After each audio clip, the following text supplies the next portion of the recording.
नमस्ते दोस्तों, स्वागत है आपका एग्ज़ाम स्टडी 24 यूट्यूब चैनल पर। दोस्तों, आज हम आपको डीएलएड प्रथम सेमेस्टर के विषय गणित की मैराथन क्लास कराएंगे। और किसी भी विषय को करने से पहले आपको उस विषय का सिलेबस पता होना चाहिए, क्योंकि एग्ज़ाम में एग्जामिनर आपके पेपर में जो प्रश्न पूछेगा वह सिलेबस से ही पूछेगा। तो आपको सिलेबस कंप्लीट करना जरूरी होता है अच्छे अंक लाने के लिए। देखते हैं दोस्तों, ये आपका सिलेबस है। संख्या तथा संख्यांक का बोध, अंकों का ज्ञान, स्थानीय मान, गुणा तथा भाग की संकल्पना एवं सक्रियाएं, भिन्न की संकल्पना तथा गणितीय सक्रियाएं, दशमलव संख्या की अवधारणा, दशमलव संख्या में प्रयुक्त अंकों का स्थानीय मान तथा गणितीय संक्रियाएं, अपवर्तक, अपवर्त, समापवर्तक, समापवर्त की अवधारणा, लघुत्तम समापवर्त तथा महत्तम समापवर्तक की अवधारणा, भाज्य तथा अभाज्य संख्याओं का अर्थ। नेक्स्ट आपके सिलेबस में टॉपिक है प्रतिशत का अर्थ, संकेत तथा प्रतिशत ज्ञात करना। नेक्स्ट देखते हैं, ये सभी आपके सिलेबस में हैं डीएलएड प्रथम सेमेस्टर के।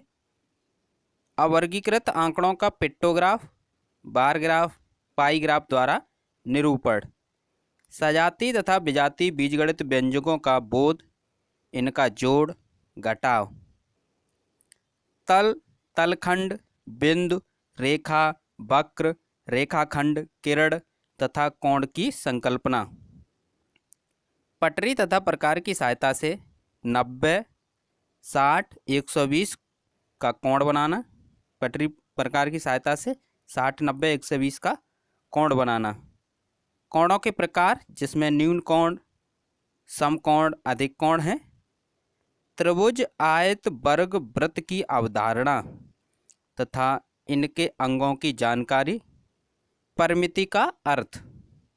तो इस प्रकार ये सिलेबस है आपका, और इस वीडियो में हम आपको आधा सिलेबस कंप्लीट करा देंगे और आधा सिलेबस नेक्स्ट वीडियो में कराएंगे। तो किसी भी विषय की तैयारी करने से पहले आपको उसका सिलेबस पता होना चाहिए।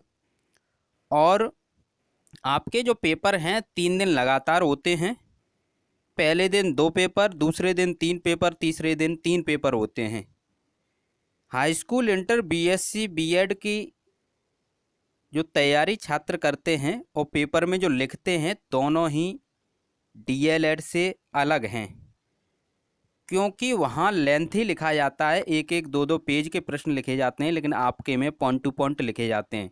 आपके में निर्देश होता है कि अति लघुत्तरीय प्रश्न लगभग 30 शब्द के और लघुत्तरीय प्रश्न के उत्तर आपको लगभग 50 शब्दों में देने होते हैं। यानी हम कह सकते हैं गणित विषय को छोड़कर सभी विषय आपको अति लघुत्तरीय में 4 लाइनें लगभग और लघुत्तरीय में लगभग 6 लाइनें लिखनी होती हैं। देखते हैं दोस्तों, मैराथन क्लास स्टार्ट करते हैं। देखते हैं दोस्तों, पूर्ववर्ती संख्या। पूर्ववर्ती संख्या किसे कहते हैं?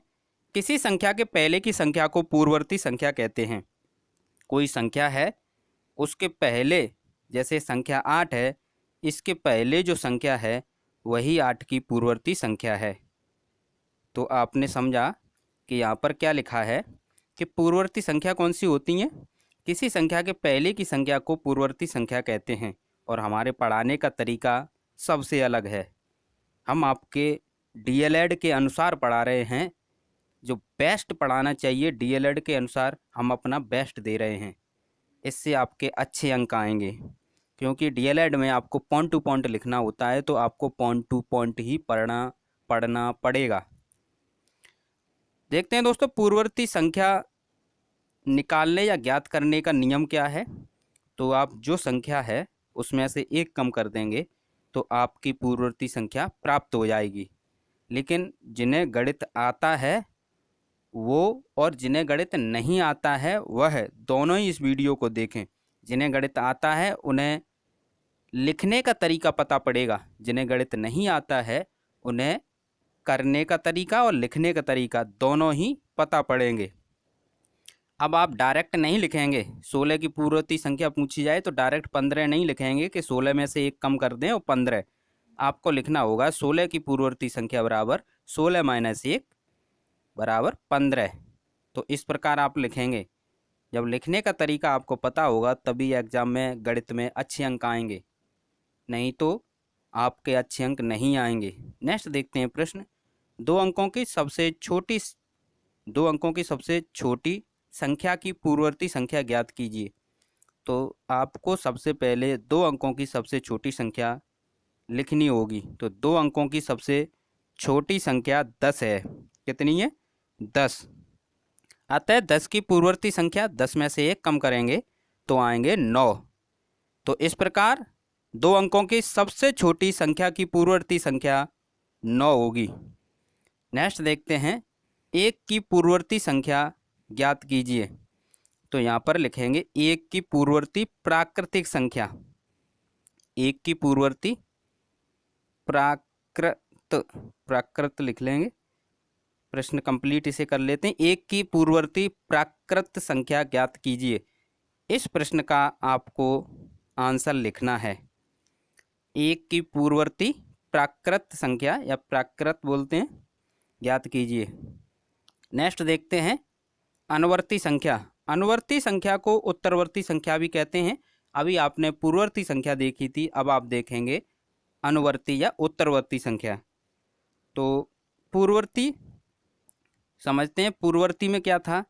पूर्ववर्ती में पहले जो संख्या से पहले की संख्या वो पूर्ववर्ती कहलाती थी।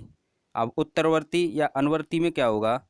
बाद की संख्या उत्तरवर्ती या अनुवर्ती कहलाती। तो 8 के पहले जो आई है संख्या वो पूर्ववर्ती है, यानी 7 पूर्ववर्ती या 8 की, और 9 उत्तरवर्ती या अनुवर्ती है। दोनों को एक साथ समझा दिया जिससे आपको आसानी होगी। किसी भी टॉपिक को, जो समान टॉपिक होते हैं उनमें अंतर करना सीखें, और अंतर करके समझेंगे तो सही समझ में आएगा। देखते हैं, किसी संख्या के बाद की संख्या को अनुवर्ती संख्या कहते हैं। किसी संख्या के बाद की संख्या को क्या कहते हैं? अनुवर्ती संख्या। अभी हमने आपको बताया जैसे 10 है, इसकी उत्तरवर्ती या अनुवर्ती संख्या निकालेंगे तो कितनी होगी? 11। निकालने का क्या नियम है? अनुवर्ती संख्या निकालने का नियम, संख्या में 1 जोड़ देंगे तो आपकी अनुवर्ती संख्या प्राप्त हो जाएगी। देखते हैं दोस्तों, 24 की उत्तरवर्ती संख्या ज्ञात कीजिए। जब 24 की उत्तरवर्ती संख्या ज्ञात करेंगे तो 24 में 1 जोड़ देंगे तो कितनी प्राप्त होगी? 25। लेकिन आपको लिखना इस प्रकार है, 24 की उत्तरवर्ती संख्या बराबर 24 प्लस 1 यानी कि 25। नेक्स्ट देखते हैं दोस्तों, 3 अंकों की सबसे बड़ी संख्या की उत्तरवर्ती संख्या ज्ञात कीजिए। तो उत्तरवर्ती संख्या लिखना है तो आप लिखेंगे 3 अंकों की सबसे बड़ी संख्या 999, और इसमें 1 ऐड कर देंगे तो कितना हो जाएगा? 1000। तो इस प्रकार आप करेंगे। नेक्स्ट देखते हैं दोस्तों, 4 अंकों की बड़ी से बड़ी संख्या की उत्तरवर्ती या अनुवर्ती प्राकृतिक संख्या लिखें।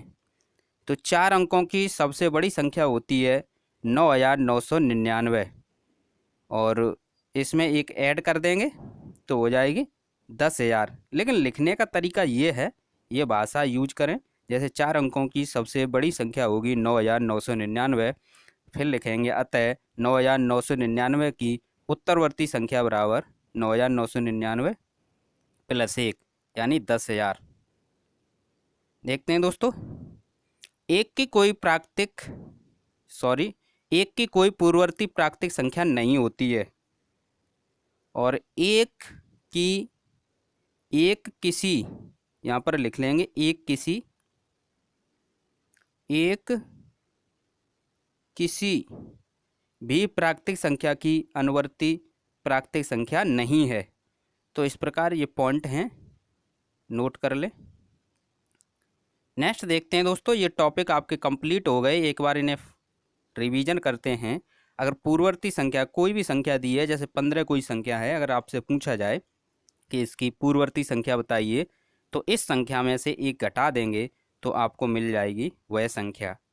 अगर उत्तरवर्ती पूछी जाए तो एक जोड़ देंगे, एक जोड़ने पर आपको प्राप्त हो जाएगी 16, और 15 में से एक घटाने पर आपको प्राप्त हो जाएगी पूर्ववर्ती।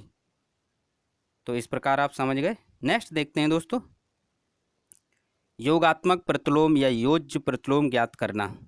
इसमें क्या करना होता है, इसमें संख्या से पहले ऋण चिन्ह लगा देते हैं, यानी जो माइनस का चिन्ह बोलते हैं, घटाने का चिन्ह बोलते हैं, वह लगा देते हैं संख्या से पहले। देखते हैं दोस्तों, पहला प्रश्न है आपका, 15 का योगात्मक प्रतिलोम ज्ञात कीजिए। तो 15 का योगात्मक प्रतिलोम बराबर -15। इस प्रकार आप पेपर में लिखेंगे, क्योंकि पेपर में आपके 1 नंबर और 2 नंबर में प्रश्न पूछा जाएगा, तो आपको डायरेक्ट आंसर नहीं देना है, इतना तो लिखना पड़ेगा। नेक्स्ट देखते हैं, -26 का योगात्मक प्रतिलोम ज्ञात कीजिए। तो यहाँ पर योगात्मक प्रतिलोम में क्या है कि संख्या से पहले माइनस का चिन्ह लगाते हैं, तो क्या लिखेंगे, -26 का योगात्मक प्रतिलोम, माइनस और -26 पहले से है, माइनस माइनस का गुणा होगा तो प्लस हो जाएगा, तो कितना आएगा आंसर, प्लस के 26। देखते हैं नेक्स्ट, 2/7 का योगात्मक प्रतिलोम ज्ञात कीजिए। तो आपको क्या करना है, माइनस का चिन्ह लगाना है, तो -2/7। नेक्स्ट देखते हैं, -3/5 का योगात्मक प्रतिलोम ज्ञात कीजिए। तो आपको माइनस लगाना है, तो प्लस हो जाएगा, माइनस माइनस प्लस, माइनस पहले से था, तो ये हो जाएगा आपका 3/5। तो इस प्रकार आपने देखा योगात्मक प्रतिलोम में क्या करना है, आपको संख्या से पहले माइनस का चिन्ह लगाना है। देखते हैं दोस्तों, गुणात्मक प्रतिलोम, गुणात्मक प्रतिलोम, इसमें क्या करना है, इसमें संख्या को पलट देना है, यानी अंश को हर को अंश में पलट देना है। एग्जाम्पल से समझते हैं, जैसे 3/2 का गुणात्मक प्रतिलोम ज्ञात कीजिए। 3/2 का गुणात्मक प्रतिलोम ज्ञात कीजिए, तो संख्या को पलट देंगे, 3/2 का गुणात्मक प्रतिलोम कितना होगा, 2/3 होगा। यहाँ पर 3/2 है, हमने क्या किया, संख्या को पलट दिया, अंश को हर को अंश में। नेक्स्ट देखते हैं, -7/5 का गुणात्मक प्रतिलोम ज्ञात कीजिए। तो आपको क्या करना है, संख्या को केवल पलटना है, जो चिन्ह है वह लगा रहेगा। तो आपने देखा कि -7/5 तो हो जाएगा -5/7। नेक्स्ट देखते हैं, -9 का गुणात्मक प्रतिलोम ज्ञात कीजिए। तो इसमें क्या करेंगे कि संख्या को पलट देंगे। जब संख्या को पलटेंगे तो 9 के बट्टे में 1 मान के और संख्या को पलट देंगे, तो कितना आएगा आंसर, -1/9। जब किसी संख्या के बट्टे में कुछ ना हो और गुणात्मक प्रतिलोम पूछा जाए, तो बट्टे में हम 1 मान लेते हैं। नेक्स्ट देखते हैं, 28 का गुणात्मक प्रतिलोम। तो 28 के नीचे क्या मानेंगे, 1 मान लेंगे और संख्या को पलट देंगे, तो क्या होगा, 1/28। तो आपने देखा योगात्मक प्रतिलोम में माइनस का चिन्ह लगाना था संख्या से पहले, या फिर हम कह सकते हैं माइनस का गुणा कर देंगे उसमें, और क्या करना था, और गुणात्मक प्रतिलोम में संख्या को पलटना था। यानी हमने आपको 4 टॉपिक पढ़ाए हैं और इनसे प्रश्न पूछे जाते हैं। एक तो पूर्ववर्ती संख्या ज्ञात करना, जैसे कोई संख्या है 11, इसकी पूर्ववर्ती संख्या, इसमें से 1 कम करेंगे तो आएगी 10। अगर इसकी उत्तरवर्ती संख्या पूछी जाए तो 1 जोड़ देंगे उसमें, तो 11 में 1 जोड़ेंगे तो 12। 2 टॉपिक ये हो गए। एक है आपका योगात्मक प्रतिलोम, यदि कोई संख्या दी है आपको 3/5, तो क्या करेंगे योगात्मक प्रतिलोम में, योगात्मक प्रतिलोम इसका क्या होगा, माइनस का चिन्ह लगेगा। अगर आपसे पूछा जाए 3/7, इसका गुणात्मक प्रतिलोम बताना है, तो संख्या को आप पलट दें। तो आप समझ गए। हमारी कोशिश यह रहती है कि आपको सरल लगने लगे मैथ, और इसके लिए हमने बहुत मेहनत की है। हमने उस बच्चे के हिसाब से स्वयं सोचा है कि जिसे गणित नहीं आता है तो वह उसके आगे क्या प्रॉब्लमें आएंगी, उन सभी को हमने स्वयं बैठकर सोचा है कि ये प्रॉब्लम आ सकती हैं, तो उन सभी को हमने हल करने की कोशिश की है।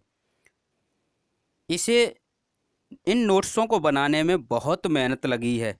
पढ़ाने को तो हम भी पढ़ा सकते हैं आपको एकदम ब्लैक बोर्ड पर या फिर किसी अन्य बोल कर भी हम बता सकते हैं, लेकिन हमने उन सभी पॉइंटों को इसमें लिख कर बताया है जिससे आप रिवाइज करें तो आपको कोई दिक्कत ना आए।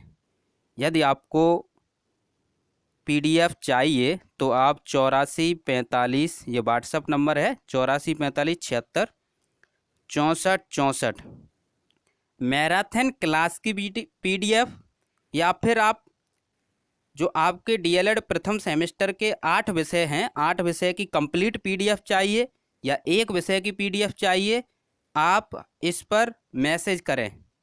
पीडीएफ के लिए जिन्हें पीडीएफ चाहिए वह मैसेज करें, ले सकता है हमसे।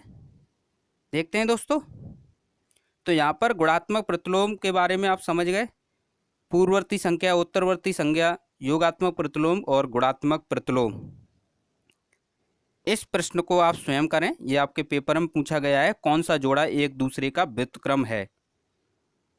नेक्स्ट देखते हैं दोस्तों, जातिमान। जातिमान पढ़ते हैं, समझते हैं। किसी अंक का जातिमान वह स्वयं अंक होता है। यदि आपसे पूछा जाए कि कोई एक संख्या दी हो, उसका जातिमान पूछा जाए तो वह स्वयं संख्या होती है। जैसे एग्जाम्पल में समझते हैं, कोई संख्या है हमारे पास 15 और पूछा जाए इसका जातिमान बताइए, किसका? 5 का। 15 में 5 का जातिमान तो 5 ही होगा। कोई संख्या होगी उसमें से एक अंक का पूछा जाता है, या बड़ी कोई संख्या है जैसे 7, 8, 3, 2 और इसमें पूछा है 8 का जातिमान बताइए, तो 8 का जातिमान 8 ही होगा। तो आप समझ गए। देखते हैं दोस्तों, प्रश्न से समझते हैं, जो एग्जाम्पल दिए हैं उनसे समझते हैं। 6721 में 7 का जातिमान ज्ञात करो। तो आप पेपर में किस प्रकार लिखेंगे? यदि एक नंबर में अति लघुत्तरी या लघुत्तरी में प्रश्न आएगा तो लिखेंगे 7 का जातिमान 7 है, अतः जातिमान बराबर 7। तो इस प्रकार आप प्रश्न लिखेंगे, प्रश्न का उत्तर। नेक्स्ट देखते हैं, 23,685 में 3 का जातिमान ज्ञात करो। तो आप क्या करेंगे? 3 का जातिमान 3 होगा, तो लिखेंगे 3 का जातिमान 3 और जातिमान बराबर 3। या कोई संख्या साधारण हो या दशमलव में हो, जिस अंक का पूछा जाए वही अंक जातिमान होता है। देखते हैं दोस्तों, 35.246 में 4 का जातिमान ज्ञात करो। तो 4 का जातिमान 4 होगा। नेक्स्ट देखते हैं, 613.54879 में 8 का जातिमान ज्ञात कीजिए। तो 8 का जातिमान 8 होगा। नेक्स्ट देखते हैं, स्थानीय मान। स्थानीय मान में 2 कंडीशन है, एक तो साधारण संख्या हो तब नियम अलग है, और जब संख्या दशमलव में हो उसका नियम अलग है। और जातिमान समान रहता है, चाहे संख्या दशमलव में हो चाहे साधारण हो। देखते हैं, स्थानीय मान, जिस स्थान पर अंक होता है उसे उस अंक का स्थानीय मान कहते हैं। नंबर 1, जब संख्या साधारण हो। जिस अंक का स्थानीय मान ज्ञात करना है, उस अंक के बाद में जितने अंक हों उतने उस अंक में शून्य यानी 0 लगाते हैं। एग्जाम्पल से समझेंगे तो सही से समझ में आएगा। जैसे 8365 में 3 का स्थानीय मान ज्ञात कीजिए। आप क्या करें, 3 के नीचे एरो का चिन्ह लगाएं और 3 लिख लें। उसके बाद देखते हैं 2 अंक हैं तो 2 0। तो 8365 में 3 का स्थानीय मान 300 होगा। नेक्स्ट प्रश्न है, उससे समझते हैं संख्या 7534 में 5 का स्थानीय मान ज्ञात कीजिए। 5 के नीचे हमने एरो का चिन्ह लगाया और 5 लिख लिया। उसके बाद 2 अंक हैं तो 2 जीरो लगा दिए। ये नियम है, तो इस प्रकार आपका ऑप्शन सी सही है। नेक्स्ट देखते हैं दोस्तों, यहाँ पर समझते हैं 861432 में 6 का स्थानीय मान ज्ञात कीजिए। तो देखते हैं 6 कहाँ लिखा है, ये लिखा है, इसके नीचे तीर का निशान लगाया हमने एरो का, 6 लिख लिया। इसके बाद 4 अंक हैं तो 4 जीरो लगाएंगे। इस प्रकार आएगा 60,000। तो ये लिखने का तरीका पेपर में ये है, इस प्रकार लिखेंगे। नेक्स्ट देखते हैं जब संख्या दशमलव में हो तब क्या करेंगे। दशमलव में संख्या हो तब कैसे निकालेंगे स्थानीय मान। जिस अंक का स्थानीय मान ज्ञात करना है उस अंक के पहले दशमलव तक जितने अंक होते हैं उतने शून्य यानी जीरो उस अंक के पहले लगाकर दशमलव लगाते हैं। एग्जाम्पल से समझते हैं, जैसे 0.6243 में 0.6243 में 2 का स्थानीय मान ज्ञात कीजिए। 2 कहाँ है, ये है। अब इससे पहले दशमलव तक देखना है, तो 1 अंक है, पहले तो 2 लिख लिया और 1 अंक है तो 1 जीरो और दशमलव लगाएंगे क्योंकि दशमलव तक हमें देखना है। अगर दशमलव हटाएंगे तो 2 जीरो बट्टे में लगेंगे, तो इस प्रकार हो जाएगा। कभी कभी बहुविकल्पी प्रश्न में ये ना देकर 0.02 ना देकर 2/100 दिया हो तो आप परेशान ना हो। नेक्स्ट देखते हैं दोस्तों 0.3579 में 7 का स्थानीय मान ज्ञात कीजिए। तो आप क्या करेंगे, 7 के नीचे एरो का चिन्ह लगाया, ये 7 और इससे पहले दशमलव तक कितने अंक हैं, 2, तो 2 जीरो और दशमलव लगाएंगे। तो इसका आंसर होगा ये 0.007। नेक्स्ट देखते हैं, ये आपकी एक संख्या दी है 1915.276 में 6 का स्थानीय मान ज्ञात कीजिए। तो 6 है, यहाँ पर चिन्ह लगाएंगे एरो का, लिखेंगे 6 और दशमलव तक कितने अंक हैं, 2, तो 2 जीरो और दशमलव, ये हुआ आंसर। नेक्स्ट देखते हैं दोस्तों 1718.271 में 7 के स्थानीय मानों का योग ज्ञात कीजिए। तो इसमें 7 तो इधर भी है और 7 इधर भी है, तो इसे क्या करेंगे, अलग अलग मेथड से निकालेंगे। तो हम ये अलग लिख लिया और ये अलग लिख लिया, यानी दशमलव वाली अलग निकाल ली हमने। और इसमें साधारण का नियम लगेगा, इसमें दशमलव का लगेगा। देखते हैं यहाँ पर जब निकालेंगे तो 7 और इसके बाद कितने अंक हैं, 2, तो 700 हो गया। 1718 में 7 का स्थानीय मान 700 और इसमें कितना होगा, 7 और दशमलव तक, तो दशमलव के पहले 1 अंक है, 1 जीरो और दशमलव लगा देंगे। तो इस प्रकार ये निकले और इन दोनों को ऐड कर देंगे तो आएगा 700.07। तो आप समझ गए स्थानीय मान और जाति मान। और ये प्रश्न आपको स्वयं करने हैं, किस संख्या में 6 का स्थानीय मान सबसे अधिक है। ये पेपर में प्रश्न पूछे गए हैं। किस संख्या में 5 का स्थानीय मान सबसे अधिक है। संख्या 31.0435 में अंक 5 का स्थानीय मान ज्ञात कीजिए। नेक्स्ट देखते हैं अभाज्य संख्याएं। अभाज्य संख्याएं, इनसे भी प्रश्न पूछे गए हैं। एक से बड़ी वे संख्याएं जो एक तथा स्वयं से विभाजित हों अभाज्य संख्याएं कहलाती हैं। ये अभाज्य संख्या की डेफिनेशन है, आपके सिलेबस में भी है।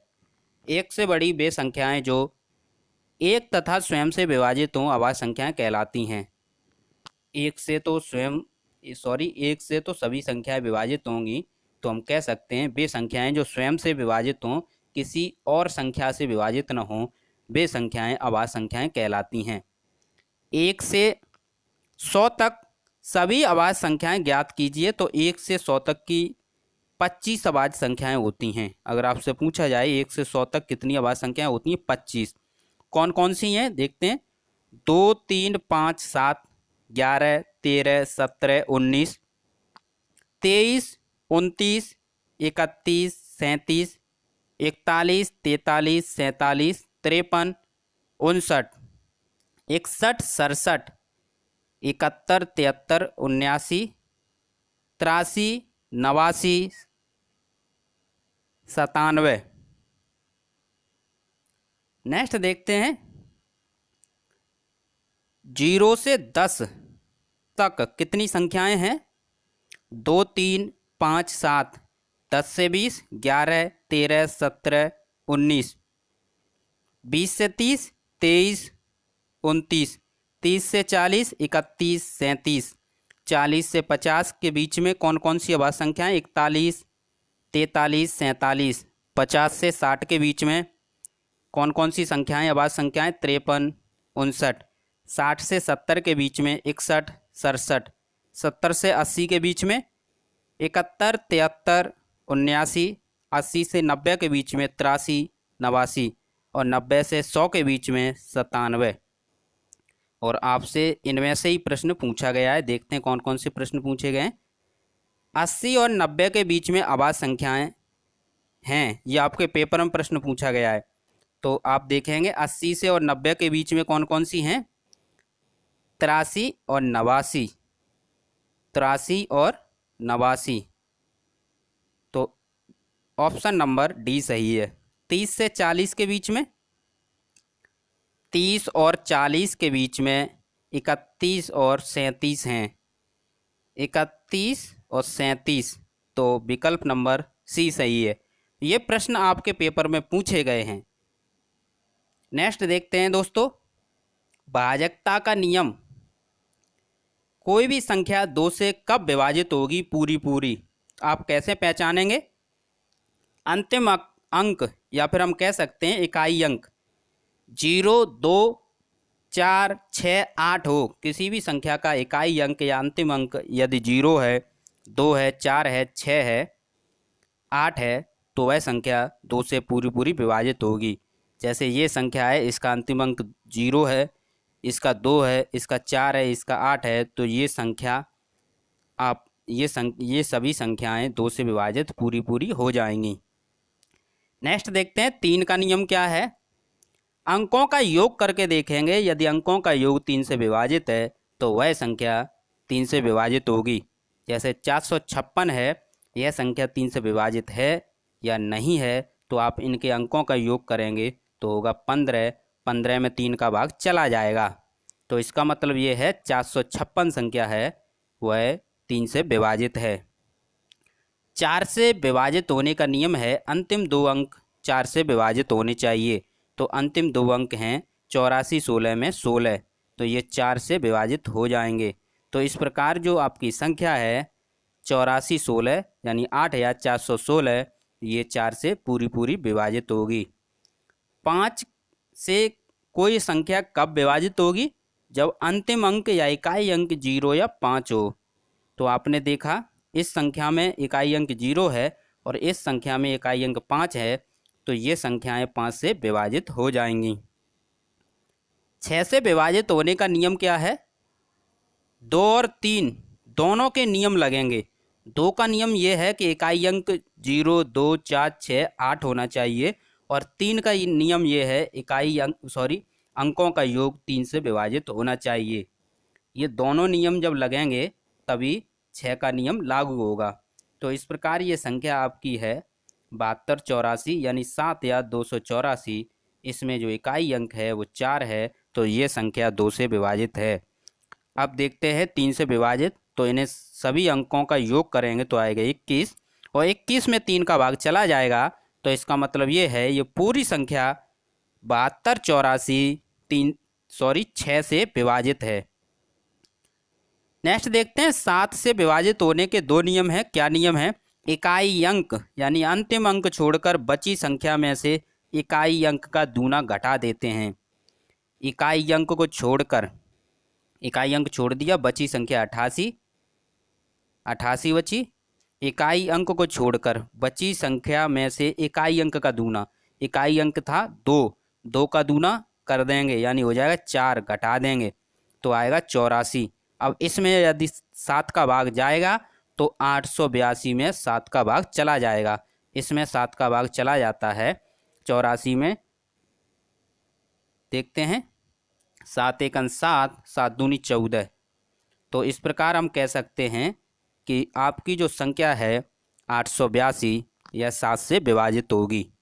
नेक्स्ट देखते हैं, 3 3 के जोड़े बनाएंगे, उनका अंतर 7 का भाग जाना चाहिए, उनके अंतर में 7 का भाग जाना चाहिए। जैसे ये संख्या है 622 और 643, तो 3 3 के जोड़े हमने बनाए, अंतर किया, बड़ी संख्या में तो छोटी संख्या घटाई, अंतर आया 21, इसमें 7 का भाग चला जाएगा। तो नेक्स्ट देखते हैं दोस्तों, 8 से विभाजित होने का नियम। तो इसमें क्या है, अंतिम 3 अंक 8 से विभाजित हों। यदि कोई संख्या है उसके अंतिम 3 अंक 8 से विभाजित हैं तो वह संख्या 8 से विभाजित होगी।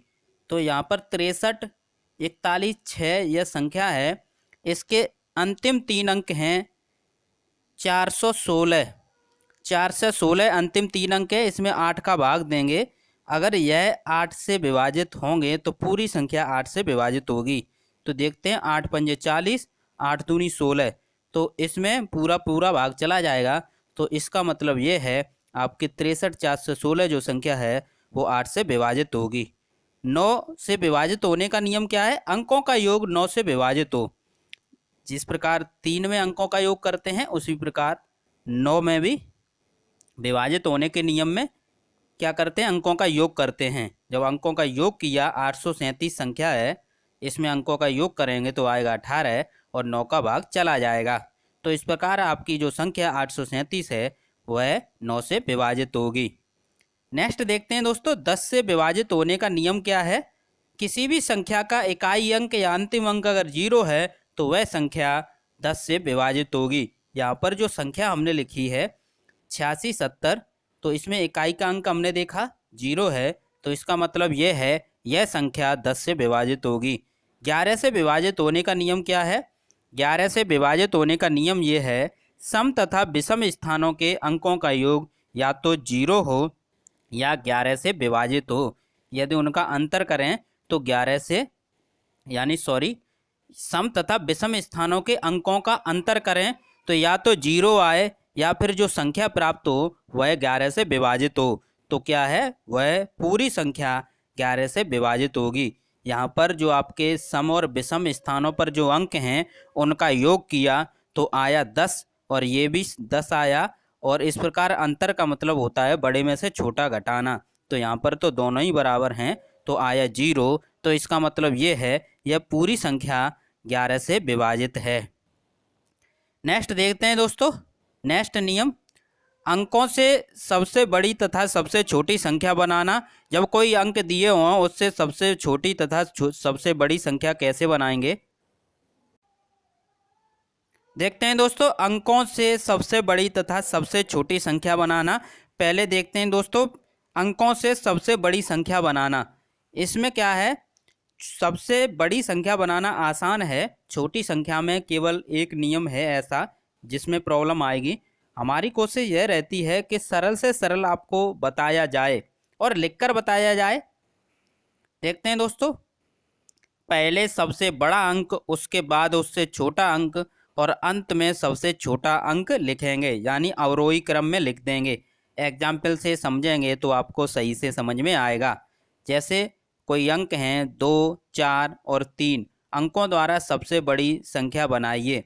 तो आप क्या करेंगे, इन अंकों में सबसे बड़ा अंक है 4 पहले लिखेंगे, उससे छोटा 3 उसके बाद लिखेंगे, उससे छोटा 2 तो सबसे लास्ट में हमने लिख दिया। तो इस प्रकार 2, 4 और 3 जो अंक हैं इन्हें मिलाकर सबसे बड़ी संख्या 432 ही बनेगी। नेक्स्ट देखते हैं, अंकों, ये प्रश्न आपके पेपर में पूछे गए हैं। अंकों 1, 0, 9 और 5 का प्रयोग करके 4 अंकों की बनने वाली सबसे बड़ी संख्या होगी जबकि अंकों की पुनरावृत्ति ना हो। तो आपने देखा, पहले सबसे बड़ा अंक लेंगे 9, उससे छोटा 5, उससे छोटा 1 और सबसे छोटा 0। तो इस प्रकार जो आपकी संख्या बनी 9510, तो ऑप्शन नंबर बी सही है। नेक्स्ट देखते हैं दोस्तों, अंकों से सबसे छोटी संख्या बनाना। तो इसमें क्या है, सबसे पहले सबसे छोटा अंक शून्य को छोड़कर, ये ध्यान रखना है, यही नियम है। उसके बाद उससे बड़ा और क्रमशः अंत में सबसे बड़ा यानी आरोही क्रम में लिखेंगे। अब शून्य को समझ लेते हैं। जैसे कोई संख्या लिखी है 0, 2, 4, तो इसका मतलब ये है ये संख्या केवल 24 है। अगर किसी संख्या के आगे कितने भी जीरो लगा दी जाएं उसका कोई मतलब नहीं रहता है, अगर बाद में लगाए जाएंगे तो उनका अर्थ होता है। तो हमने क्या किया कि जो अंक लिए थे यहाँ पर 3, जैसे कोई अंक हैं 0, 4 और 2, इससे संख्या हम बनाएंगे तो हम छोटी संख्या ऐसे लिखेंगे, पहले सबसे छोटी फिर उससे बड़ी फिर उससे बड़ी। लेकिन ये तरीका गलत है, क्योंकि शून्य अगर बीच में है तो उसको क्या करेंगे, दूसरे नंबर पे लेंगे, तभी तीनों अंकों का प्रयोग होगा। तो हम कैसे बनाएंगे, 2, 0 और 4, 204 बनेगी, तभी तीनों अंकों का यूज होगा। तो आप समझ गए। देखते हैं दोस्तों, 2, 4, 3 अंकों द्वारा सबसे छोटी संख्या बनाइए। तो सबसे छोटी संख्या, पहले सबसे छोटा अंक, उसके बाद उससे बड़ा और अंत में सबसे बड़ा। तो इस प्रकार आपकी जो संख्या बनेगी वो बनेगी 234। नेक्स्ट देखते हैं दोस्तों, क्वेश्चन है आपका 1, 2, 5 से बनने वाली 3 अंकों की सभी संख्याएं लिखिए जबकि अंकों की पुनरावृत्ति ना हो। तो इस प्रकार ये प्रश्न आपके पेपर में पूछा गया है। तो एक बार तो यही संख्या बनेगी 125, तो एक बार क्या करेंगे 125 और इन दोनों को आपस में बदल देंगे तो 152। फिर क्या करेंगे, 2 का पहले आगे लेंगे तो 215, फिर 251, फिर 5 को पहले लेंगे तो 512 और 521। तो इस प्रकार संख्या जो बनेंगी आपकी 6 बनेंगी और ये संख्याएं बनेंगी। नेक्स्ट देखते हैं प्रश्न, अंक 2, 0, 5 और 0 लेकर 4 अंकों की सबसे बड़ी संख्या बनानी है। तो यहाँ पर सबसे बड़ी संख्या बनानी है, ये आप स्वयं प्रश्न करें और कमेंट में उत्तर दें। नेक्स्ट देखते हैं दोस्तों, यहाँ पर हमने आपको वही बताया था कि सबसे छोटी संख्या प्राप्त करने के लिए शून्योत्तर यानी शून्य को छोड़कर अन्य सभी, शून्योत्तर का मतलब ये है शून्य को छोड़कर अन्य सभी संख्याएं। तो इसमें क्या नियम है, सबसे छोटी संख्या प्राप्त करने के लिए अंकों को बाईं ओर से आरोही क्रम में यानी बढ़ते हुए क्रम में लिखा जाता है। शून्य की दशा में बाएं से दूसरे स्थान पर शून्य को लिखा जाता है, हमने आपको बताया था। नेक्स्ट देखते हैं, 4 अंकों की सबसे बड़ी प्राकृतिक संख्या और सबसे छोटी संख्या का अंतर ज्ञात कीजिए। तो 4 अंकों की सबसे बड़ी प्राकृतिक संख्या होगी 9999 और सबसे छोटी संख्या होगी 1000। दोनों का अंतर करेंगे यानी घटाएंगे, बड़े में से छोटा। अंतर और घटाने में अंतर होता है। अंतर में क्या है, बड़े में से छोटा घटाते हैं, यदि घटाने का चिन्ह डायरेक्ट है तो जो संख्या है उसी में से घटाएंगे, ये है। तो आंसर आएगा आपका 8999। देखते हैं दोस्तों रोमन संख्याएं, इससे आपके पेपर में एक प्रश्न पूछा गया है, इसलिए हमने इस टॉपिक को भी शामिल किया है। देखते हैं नियम क्या है। जो आई है, आई यानी 1 को आई लिखते हैं, 5 को वी लिखते हैं, 10 को एक्स लिखते हैं, 50 को एल लिखते हैं, और ये प्रश्न आपके पेपर में पूछा गया है। नेक्स्ट देखते हैं, 100 को सी लिखते हैं, 500 को डी लिखते हैं, 1000 को एम लिखते हैं, और आप क्या है इन सबको याद कर लें, ये नियम है। नेक्स्ट देखते हैं, आई एक्स सी एम को 3 बार लगातार लिखा जा सकता है। किसे, आई एक्स सी एम को। वी एल डी को एक बार ही लिखते हैं। देखते हैं दोस्तों, जो एक बार लिखी जाती हैं रोमन संख्याएं यानी बी एल डी एक बार लिखी जाती हैं, इनके पहले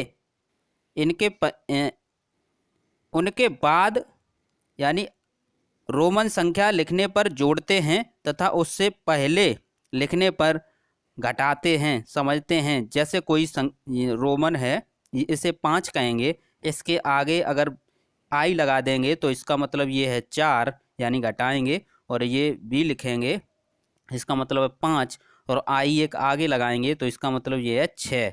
यहाँ पर ये समझाया गया है। नेक्स्ट देखते हैं दोस्तों, ये सभी का आप स्क्रीनशॉट ले सकते हैं, स्क्रीनशॉट ले लें इसका, इनका भी ले लें स्क्रीनशॉट। नेक्स्ट टॉपिक देखते हैं पिक्टोग्राफ। इससे प्रत्येक वर्ष आपके पेपर में प्रश्न पूछे जाते हैं और 2 नंबर का प्रश्न होता है सबसे सरल। पहले समझते हैं पिक्टोग्राफ या चित्रारेखा किसे कहते हैं। पिक्टोग्राफ नाम से आएगा। आंकड़ों का चित्रों द्वारा प्रदर्शन को पिक्टोग्राफ कहते हैं। आंकड़ों का चित्रों द्वारा प्रदर्शन को पिक्टोग्राफ कहते हैं। प्रश्न से समझते हैं। किसी कक्षा के 30 विद्यार्थियों से उनके प्रतिदिन स्कूल आने के साधन के संबंध में जानकारी प्राप्त की गई। प्राप्त सूचना को पिक्टोग्राफ द्वारा प्रदर्शित कीजिए। जैसे मोटरसाइकिल से 3, सार्वजनिक बस से 4, स्कूल बस से 10, साइकिल से 6, पैदल 7। इसमें क्या है, यहाँ पर पैमाना माना जाता है। तो माना पिक्टोग्राफ यानी चित्र बनाएंगे। देखते हैं दोस्तों, माना ये कोई एक चित्र हमने मान लिया है 1 विद्यार्थी के बराबर। अब 1 का भाग सभी में लगाएंगे, तो जब किसी संख्या में 1 का भाग लगा देते हैं तो उतने ही बार जाता है। तो हम कह सकते हैं मोटरसाइकिल के 3 चित्र बनाने पड़ेंगे, सार्वजनिक बस के 4, स्कूल बस के 10, साइकिल के 6, पैदल 7। देखते हैं दोस्तों, इस प्रकार ये आप प्रश्न हल करेंगे अपनी उत्तर पुस्तिका में। स्कूल आने का साधन है, इधर विद्यार्थी हैं, इधर स्कूल आने का साधन है, इधर विद्यार्थी। ये आपने माना था 1 के बराबर। मोटरसाइकिल के 3 चित्र, सार्वजनिक बस के 4 चित्र और स्कूल बस के आपके 10 चित्र, साइकिल के 6 चित्र, पैदल के 7 चित्र। तो इस प्रकार आप समझ गए। नेक्स्ट समझते हैं, ये आपके पेपर में प्रश्न पूछा गया है 2018 में। एक उद्यान में विभिन्न प्रजाति के फूलों के पौधे लगाए गए हैं। नीचे दी गई साड़ी में इन पौधों की संख्या दी है। इन आंकड़ों को पिक्टोग्राफ द्वारा प्रदर्शित कीजिए। देखते हैं दोस्तों, ये प्रश्न आपके पेपर में पूछे गए हैं और ज़्यादातर प्रश्न हमने वही कराए हैं जो 2015 से अभी तक प्रश्न आपके पेपर में पूछे गए हैं। इससे आपको क्या होगा, पेपर का लेवल पता पड़ेगा और कुछ प्रश्न किस प्रकार पूछे जाते हैं ये भी पता पड़ेगा। गुलाब के 300, गेंदा के 250, जूही के 100, डहेलिया के 150, रजनीगंधा के 450 फूल हैं, यानी पौधे हैं। देखते हैं, पैमाना मानेंगे। अब दिक्कत आने वाली है पैमाना मानने में। अगर आप चाहोगे कि हम 1 के बराबर माने तो आपकी कॉपी में 300, 250, 100, 150 और 450 चित्र नहीं बनने वाले। तो इसका मतलब ये है हमें कम से कम चित्र बनाने हैं। तो कम से कम के लिए आप इन सब का या तो मासा लीजिए, यानी 300, 250, 100, 150 और 450 का मासा निकालें। यदि आप प्रश्नों की प्रैक्टिस करेंगे तो आपको समझ में आएगा कि बड़ी से बड़ी संख्या क्या माने, उसका इन सभी संख्याओं में भाग पूरा चला जाए। तो यहाँ पर अगर हम 50 मान लेते हैं, इस चित्र के बराबर 50 पौधे मान लेते हैं, तो 50 का सभी में भाग चला जाएगा। तो भाग देकर देखेंगे उतने ही हम चित्र बनाएंगे। तो 50 का भाग देंगे तो कितने बार जाएगा, 6 बार जाएगा। 250 में 50 का भाग देंगे तो 5 बार जाएगा। 100 में 50 का भाग देंगे तो 2 बार जाएगा। 150 में 50 का भाग देंगे तो 3 बार जाएगा। 450 में 50 का भाग देंगे तो आपका 9 बार जाएगा। और इतने ही चित्र बनाने हैं। गुलाब के 6, गेंदा के 5, जूही के 2, डहेलिया के 3, रजनीगंधा के 9। देखते हैं दोस्तों, गुलाब के 6, 5 गेंदा के, जूही के 2, डहेलिया के 3 और रजनीगंधा के 9 बनाने हैं। तो आप समझ गए। अब प्रॉब्लम कहाँ होगी, आप प्रैक्टिस आपको किसकी करनी है, जो आपको मानना है पौधों को। देखते हैं दोस्तों, नेक्स्ट देखते हैं दोस्तों, रमेश के बगीचे में विभिन्न प्रकार के फूलों के पौधे लगाए गए हैं। नीचे दी गई साड़ी में इन पौधों की संख्या दी गई है। इन्हें पिक्टोग्राफ द्वारा प्रदर्शित कीजिए। तो पिक्टोग्राफ बनाना है। गुलाब के 30, गेंदा के 25, जूही के 10, डहेलिया के 10, रजनीगंधा के 15। ये प्रश्न 2017 में पूछा गया है। इसमें क्या मानेंगे? माना कोई एक चित्र मान लेंगे पौधे का, कोई सा भी एक चित्र मान लेंगे। तो ये चित्र किसके बराबर मान लिया? या तो आप इन सभी संख्याओं का मासा लें या आप देखने से पता कर सकते हैं। यहाँ 25 है और यहाँ 15 है, तो यानी 5 का भाग चला जाएगा। तो 5 पौधे माने, सभी संख्याओं में 5 का भाग चला जाएगा, तो 5 पौधे के बराबर मान लें। अब 5 का भाग लगाएंगे, यहाँ पर 6 बार जाएगा 30 में, 25 में 5 का लगाएंगे भाग तो 5 बार जाएगा, जूही में लगाएंगे 5 का तो 2 बार जाएगा, और इसमें लगाएंगे 5 का तो 2 बार जाएगा, इसमें 5 का लगाएंगे 3 बार। तो आपको गुलाब के 6 चित्र बनाने हैं, गेंदा के 5 चित्र बनाने हैं, जूही के 2 चित्र बनाने हैं, डहेलिया के 2 चित्र बनाने हैं, रजनीगंधा के 3 चित्र बनाने हैं। नेक्स्ट देखते हैं दोस्तों।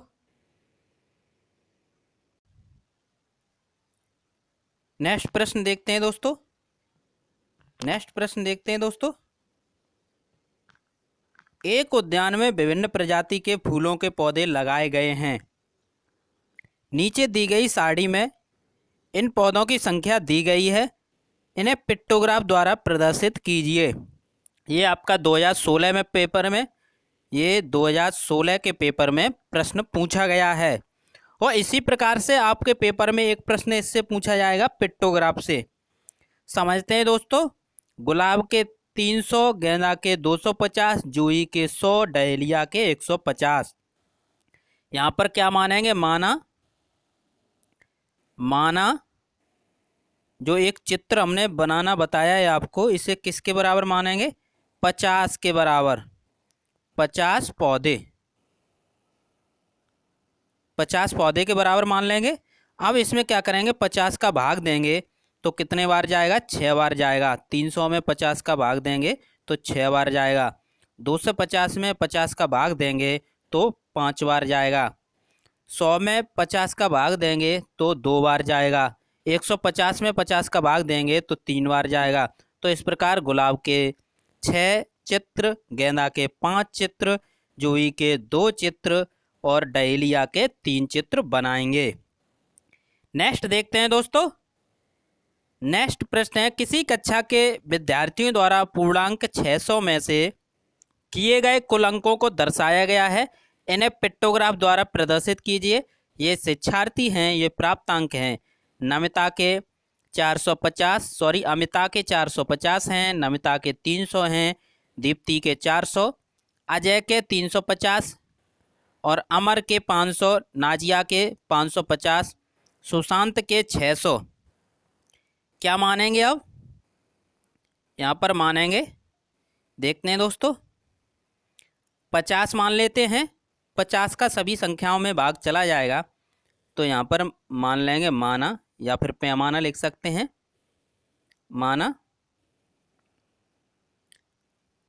माना कोई चित्र मान लेते हैं, किसके बराबर? 50 शिक्षार्थी के बराबर। यहाँ लिख देंगे शिक्षार्थी, शिक्षार्थी लिख लेंगे। अब क्या करेंगे? 50 का भाग लगाएंगे, यहाँ पर 9 बार जाएगा 450 में, और यहाँ पर 50 का भाग लगाएंगे 6 बार जाएगा 300 में। 400 में 50 का भाग लगाएंगे तो कितने बार जाएगा? 8 बार जाएगा। 350 में 7 बार जाएगा।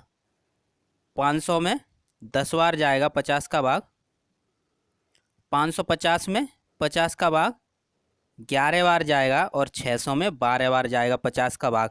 ये सभी कार्य आपको रप्पे करने हैं।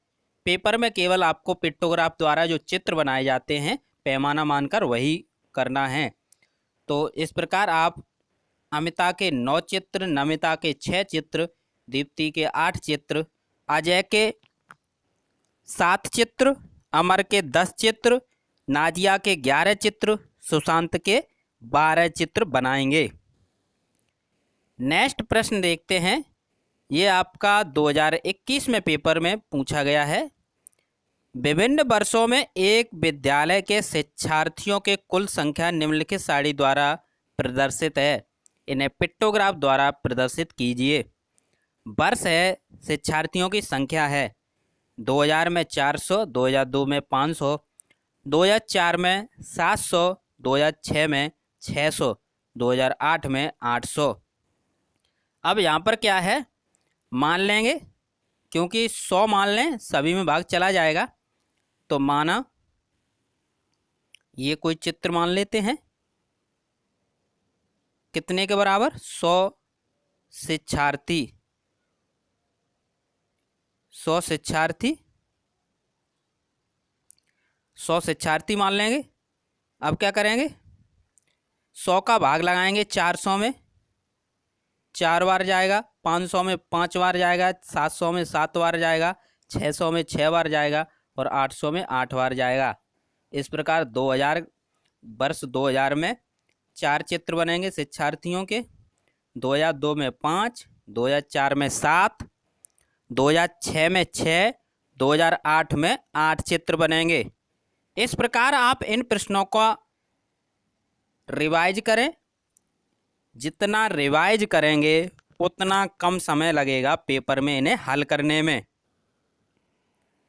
गणित क्या है, जितना आप प्रैक्टिस कर लेंगे उतना सरल बन जाएगा। और हमारी कोशिश यही रहती है कि आपको सरल से सरल तरीके से प्रत्येक सब्जेक्ट को हम पढ़ाते हैं, पॉइंट टू पॉइंट, और सिलेबस भी कंप्लीट कराते हैं। ये नहीं आपका कोई सिलेबस का टॉपिक भी नहीं छोड़ते हम। दंड आलेख यानी बार ग्राफ, इससे भी 1-2 प्रश्न पूछे गए हैं आपके, तो इसे भी समझ लेते हैं। तो आंकड़ों को दंड द्वारा चित्रीय निरूपण दंड ग्राफ कहलाता है। दंड आरेख में एक समान चौड़ाई के 6 तेज दंड खींचे जाते हैं, जिनके बीच की दूरी समान रखी जाती है। इस प्रकार खींचे गए प्रत्येक दंड की लंबाई दी हुई संख्या या मान को निरूपित करती है। दंड आरेख खींचते समय कौन कौन सी बातें ध्यान रखना चाहिए, समझते हैं। दंड आरेख खींचते समय निम्नलिखित नियमों को ध्यान रखना चाहिए। दंड आरेख की विषय वस्तु को ग्राफ के ऊपर एक शीर्षक के रूप में लिखना चाहिए। ग्राफ में पैमाना अवश्य लिखना चाहिए। सभी दंडों की चौड़ाई बराबर होनी चाहिए। प्रत्येक दंड एक ही आधार पर होने चाहिए। देखते हैं, ये प्रश्न है। एक कक्षा के 6 विद्यार्थियों द्वारा पूर्णांक 600 में से प्राप्त किए गए कुल अंकों को दर्शाया गया है। इन्हें एक दंड आरेख द्वारा निरूपित कीजिए। ये शिक्षार्थी हैं, ये प्राप्तांक हैं। अमता ने 450, नमिता ने 300, दीप्ति ने 400, अजय ने 350, अमर ने 500, नाजिया ने 550। यहाँ पर हम पैमाना मान लेंगे। 1 सेंटीमीटर बराबर 100 अंक। पिक्टोग्राफ और आपका जो दंड ग्राफ यानी बार ग्राफ है, दोनों में मानने में अंतर है। देखते हैं दोस्तों, ये हमने मान लिए 1 सेंटीमीटर पे, ये 1 सेंटीमीटर पे लगाएंगे। 1 सेंटीमीटर 100 के बराबर, तो 2 से, 3 से, 4 से, 5 से, 6 से, 7 से, ये हमने मान लिए। अब यहाँ पर क्या है, अमिता देखते हैं 450, तो यहाँ पर क्या है 400, ये हो गया, ये 450 हो गया आपका, ये 450 हो गया। इस प्रकार ये हमने क्या किया, इस सीध पर लिया और ये बना दिया। इसी प्रकार बनाएंगे। आप देखते जाते हैं नमिता के कितने हैं आपके, नमिता के हैं 300, तो 300 की सीध में बनाएंगे। ये नमिता का है। अब दीप्ति का देखते हैं 400, तो ये 400 की सीध में है दीप्ति, ये चित्र बनेगा दंड। अजय का देखते हैं 350, तो यहाँ पर 350 के सीध में अजय, ये बनेगा दंड। अमर देखते हैं 500, तो ये चित्र बनेगा 500। नाजिया देखते हैं 550, तो आपका 550 पे ये चित्र बनेगा। तो इस प्रकार आपने बार ग्राफ को समझा। नेक्स्ट टॉपिक है आपका पाई ग्राफ। समझते हैं दोस्तों। आंकड़ों को किसी वृत्त के त्रिज्या खंडों द्वारा निरूपित करना पाई ग्राफ कहलाता है। इसे समझते हैं। यदि पाई ग्राफ डिग्री में है, ये सभी डिग्री में हैं, तो फिर 360 के बराबर मानेंगे।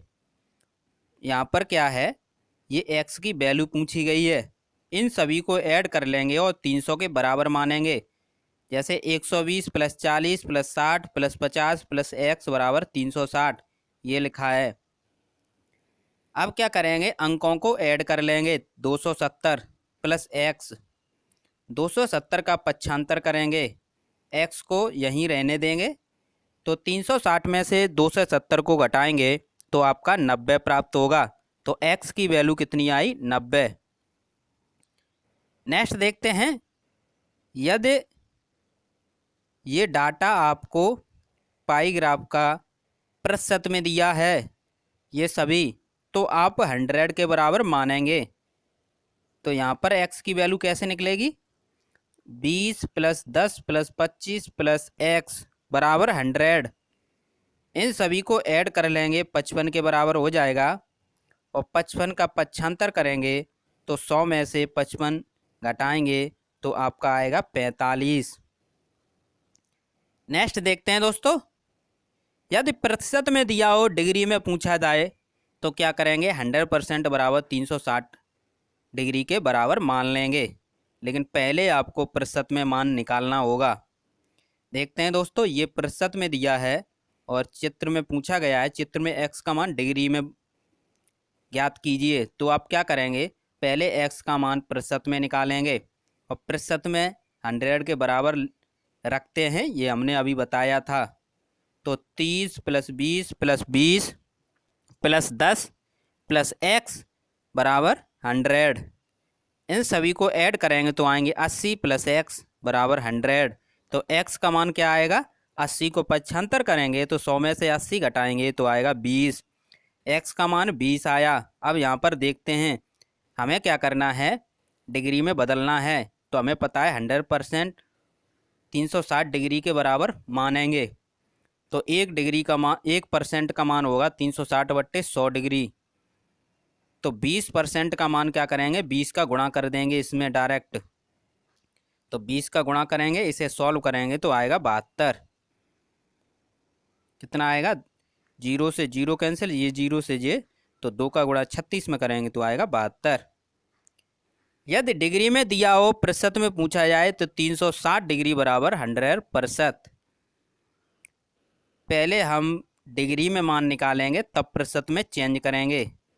तो क्या करेंगे, 90 + 20 + 140 + 10 + x बराबर 360।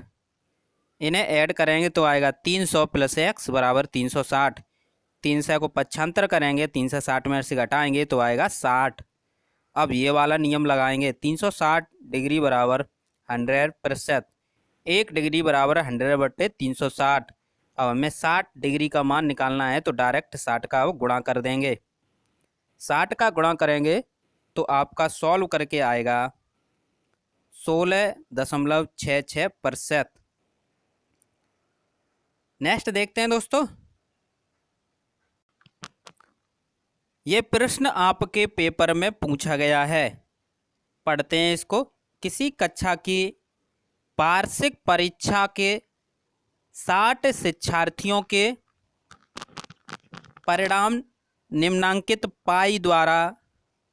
पाई ग्राफ द्वारा निरूपित हैं। चित्र देखकर बताइए। ये चित्र भी दिया था। सबसे अधिक शिक्षार्थी किस श्रेणी में उत्तीर्ण हुए, तो आप चित्र में देखेंगे कि सबसे अधिक शिक्षार्थी द्वितीय श्रेणी में उत्तीर्ण हुए। दूसरा है, सबसे कम शिक्षार्थी किस श्रेणी में उत्तीर्ण हुए, तो सबसे कम शिक्षार्थी प्रथम श्रेणी में कितने हैं, 60। उत्तीर्ण की बात हो रही है, ये 30 अनुत्तीर्ण हैं, ये ध्यान रखें। नेक्स्ट देखते हैं। अनुत्तीर्ण शिक्षार्थियों की संख्या कितनी है? तो अनुत्तीर्ण शिक्षार्थियों की संख्या ज्ञात करेंगे। डिग्री में तो 30 है, लेकिन संख्या में ज्ञात करेंगे। तो यहाँ पर ये पूरा कितने का होता है? 360 का डिग्री में। और ऊपर लिखेंगे ये कितना कितना खंड है, इतना 30 का। क्योंकि आपको भी जब टेस्ट होते हैं, यूनिट टेस्ट वगैरह, तो आपको नंबर 30 में से जो मिलते हैं, कुल 30 का होता है, तो उसमें से जो मिलते हैं वो अंक ऊपर लिखे जाते हैं। जैसे मिले 18 तो ऊपर लिखे जाएंगे, उसी प्रकार ये है, कुल को नीचे लिखेंगे 360। और इसमें कितना है? ये पूरा तो 360 का है, इसमें ये 30। अब कितने कितने शिक्षार्थी हैं? कुल 60। इसे सॉल्व कर लेंगे। 6, 0 से 0 कैंसिल करेंगे और 6 का भाग देंगे। 6 बार जाएगा 36 और 6 पंजे 30, तो कितने आएंगे? 5। इसका आंसर होगा 5। नेक्स्ट देखते हैं दोस्तों, चौथा पढ़ते हैं। प्रथम श्रेणी और द्वितीय श्रेणी में उत्तीर्ण शिक्षार्थियों की संख्याओं में अनुपात क्या है? तो प्रथम श्रेणी आपके 60 हैं और द्वितीय श्रेणी आपके 180 है। अगर आप डायरेक्ट अनुपात निकालें तो निकाल सकते हैं 60 अनुपात 180, यानी 0 से 0 कैंसिल, 6 कन 6, 6 3 18, तो इसका आएगा 1:3। ये आप कर लें। नेक्स्ट देखते हैं दोस्तों, ये प्रश्न भी आपके पेपर में पूछा गया है। नीचे दी गई सारणी में किसी कक्षा के 60 बच्चों के स्कूल आने के लिए उपयोग में लाए गए साधनों का विवरण दिया गया है। इसे पाई ग्राफ द्वारा निरूपित कीजिए। साधन हैं पैदल, साइकिल, रिक्शा, मोटरसाइकिल, बस। और शिक्षार्थी हैं पैदल आए 18, साइकिल से 10, रिक्शा से 8, मोटरसाइकिल से 9, बस से 15। देखते हैं दोस्तों, तो यहाँ पर क्या है ये बताना है। तो यहाँ पर क्या है, ये सूत्र आप ध्यान रखें, बच्चों की संख्या बट्टे कुल बच्चे इंटू 360। इससे आप निकाल सकते हैं। आपको क्या बनाना था? पाई ग्राफ बनाना है। ये आपको चित्र बनाकर देना है। अब एक एक करके क्या करेंगे? कुल कितने हैं? कुल बच्चे 60, तो 60 लिखा हमने, 60। उसमें से पैदल कितने चल रहे हैं? 18।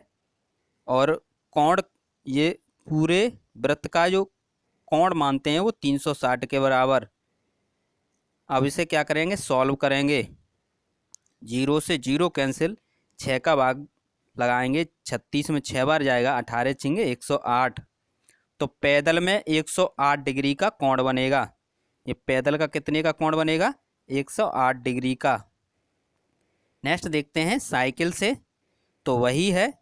साइकिल से कितने आए? 10 आए। अब लिखेंगे कैसे? यहाँ पर बच्चों की संख्या 10 है, बच्चों की संख्या 10 है, कुल बच्चे 60 हैं और डिग्री 360 की है। इसे सॉल्व करेंगे, कितना आएगा? 6 6 36, यानी कितना आया? 60। तो 60 डिग्री का कोण बनेगा साइकिल का। ये आपका साइकिल का 60 डिग्री का। इसी प्रकार सभी सॉल्व करेंगे। रिक्शा से 8/60 गुणा 360, 48 डिग्री। मोटरसाइकिल 9/60 गुणा 360, 54 डिग्री। बस से 15/60 गुणा 360, 90 डिग्री। और ये चित्र बना देंगे। तो इस प्रकार आपके पाई ग्राफ का ये प्रश्न कंप्लीट होता है। नेक्स्ट टॉपिक देखते हैं दोस्तों, बोर्ड मास। नेक्स्ट टॉपिक है आपका, इससे भी 2 नंबर का प्रश्न आपके पेपर में प्रत्येक वर्ष पूछा जाता है। BODMAS, BODMAS।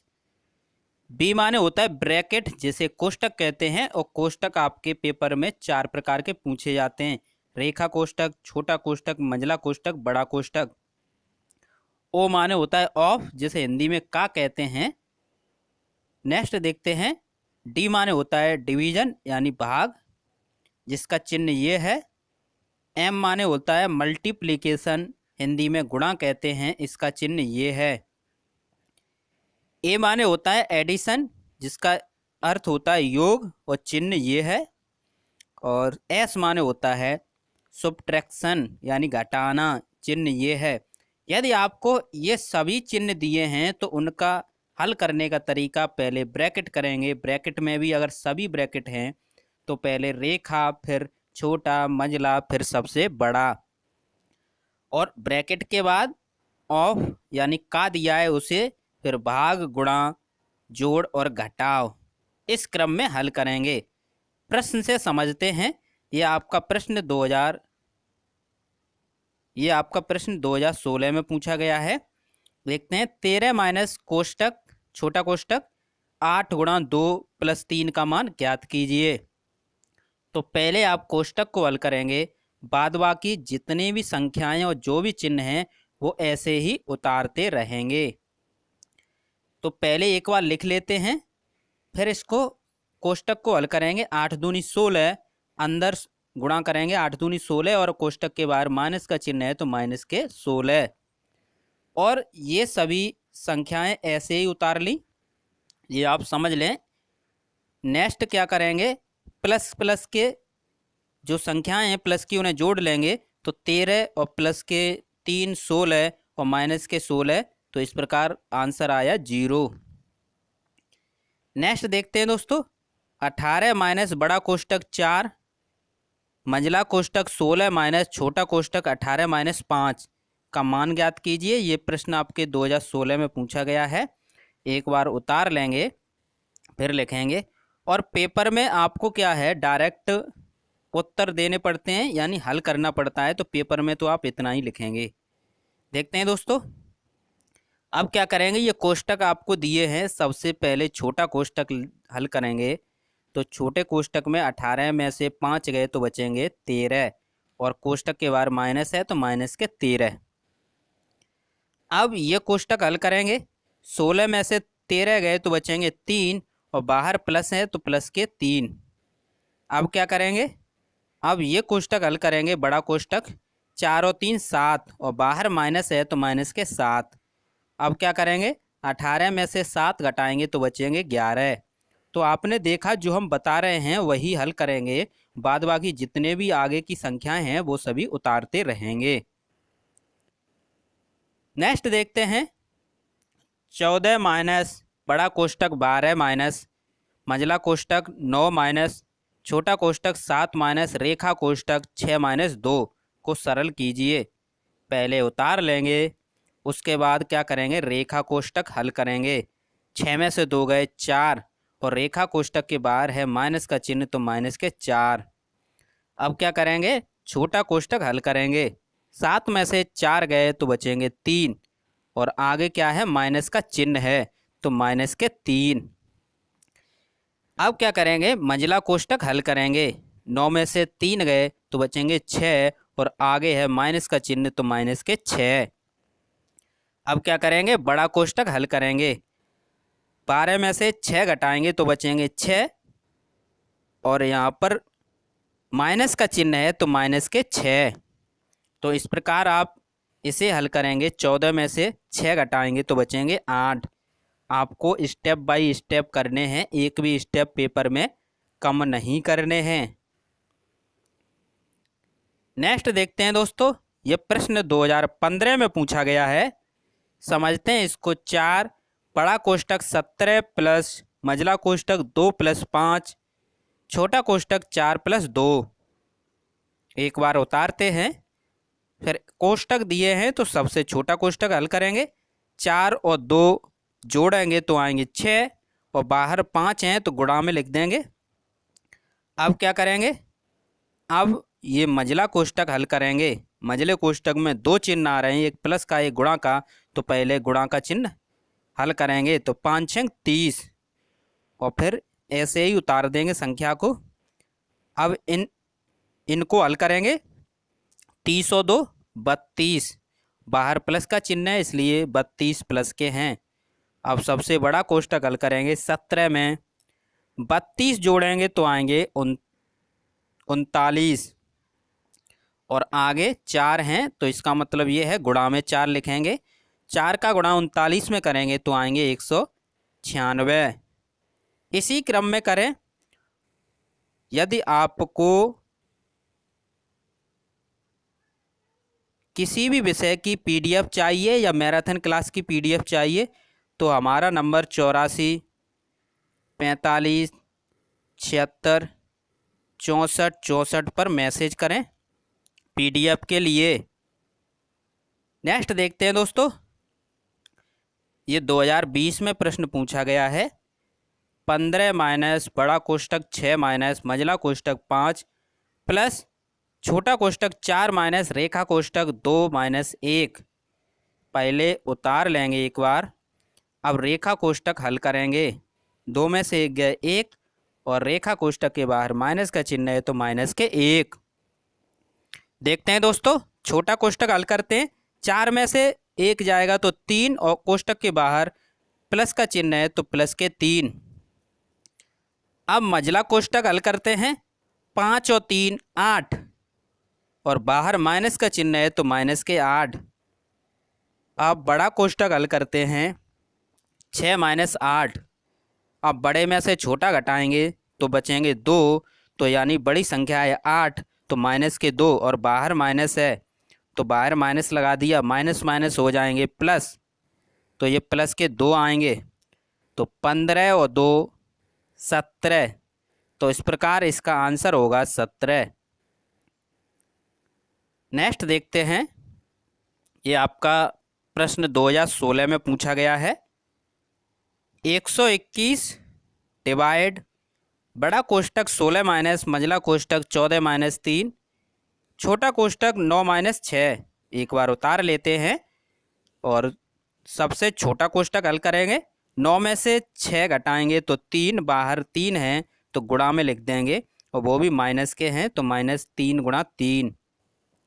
अब इस पूरे ब्रैकेट को हल करेंगे, लेकिन इसमें 2 चिन्ह आ रहे हैं, गुणा के और माइनस के। तो पहले गुणा का चिन्ह हल करेंगे बोडमास रूल के अनुसार।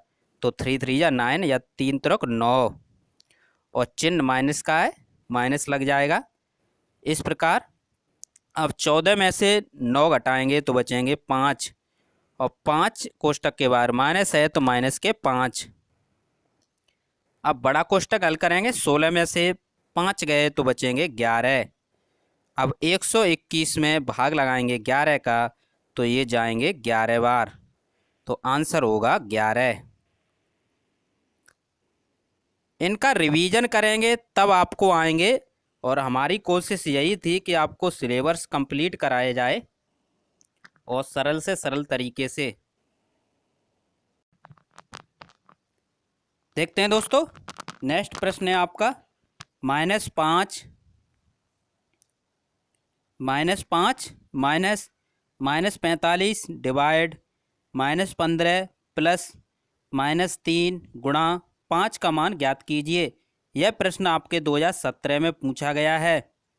एक बार उतार लेंगे, और इन सभी चिन्हों में आप देखेंगे माइनस, डिवाइड, प्लस और गुणा। इसमें सबसे पहले भाग हल करेंगे बोडमास रूल के अनुसार। जब 15 का भाग 45 में देंगे तो जाएगा 3 बार, और आगे माइनस का चिन्ह है इसलिए माइनस के 3। अब क्या करेंगे, गुणा हल करेंगे। ये 5 या 15, तो माइनस के 15 हो जाएंगे। अब इन सभी को ऐड कर लेंगे, माइनस के 23 हो जाएंगे। इस प्रकार यह प्रश्न हल करेंगे। नेक्स्ट देखते हैं, यह 2015 में प्रश्न पूछा गया है। 48 प्लस 8 गुणा 0.75 माइनस 5। एक बार उतार लेंगे, आपस में गुणा करेंगे इनका। 8 गुणा 0.75 का तो आएगा 6, प्लस के ऐड कर लेंगे। 48 और 6 54, माइनस 5, 54 में से 5 घटाएंगे तो 39, सॉरी 49,